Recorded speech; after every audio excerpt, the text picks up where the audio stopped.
Bien-aimé dans le Seigneur, je suis au jardin botanique ce matin en train de prier. Mais Dieu m'a mis à cœur de partager une pensée avec vous. Mon frère, ma sœur, écoute ceci. Jacob avait perdu son fils bien-aimé nommé Joseph. Pendant de nombreuses années, il a vécu avec la douleur, croyant que son fils était mort. Mais autant fixé par Dieu, il n'a pas seulement retrouvé Joseph, mais il l'a retrouvé comme gouverneur de l'Égypte. Mon frère, ce que Dieu lui a rendu était encore plus glorieux que ce qu'il avait perdu. Bien-aimé, qu'as-tu perdu qui te pousse à vouloir mettre fin à ta vie? Qu'as-tu perdu qui te pousse à chercher des solutions dans le fétiche? Mon frère, ma sœur, il faut savoir une chose. Aussi longtemps que nous vivons sur cette terre, les épreuves ne manqueront jamais.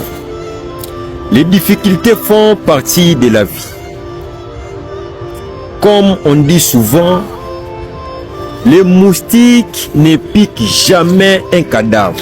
Bien-aimé, si le combat se présente, c'est aussi la preuve que tu es vivant. Mon frère, ma soeur, je ne sais pas ce que tu as perdu.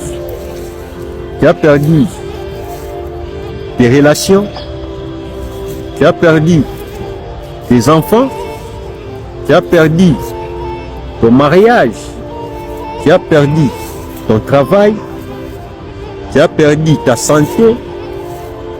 Laisse-moi te donner une bonne nouvelle. Quelle que soit la durée de la nuit, le soleil finit toujours par s'élever. Bien-aimé, ton histoire n'est pas menée à la mort, mais c'est pour la gloire de notre Seigneur Jésus-Christ. Le Dieu que moi je sers, il est le restaurateur. Il peut restaurer au-delà de ce que tu as perdu. Bien-aimé dans le Seigneur, dans de telles situations, prends le temps d'examiner bien ta vie. Demande-toi s'il n'y a pas un péché ou une porte que tu as ouverte et qui a favorisé cette épreuve. Si le Saint-Esprit te montre quelque chose, répands-toi et mon Dieu restaurera au-delà de ce que tu as perdu.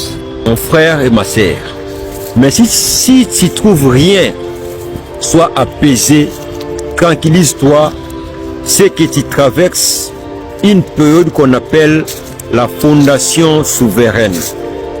Donc, veut dire, Dieu a parié sur ta vie, comme avait fait avec Job. Mais une recommandation étant que ton frère, toi qui traverses cette période, il faut beaucoup prier. Prends le temps de lire la Bible au temps fixé par Dieu. Dieu te le rendra au-delà de ce que tu as perdu.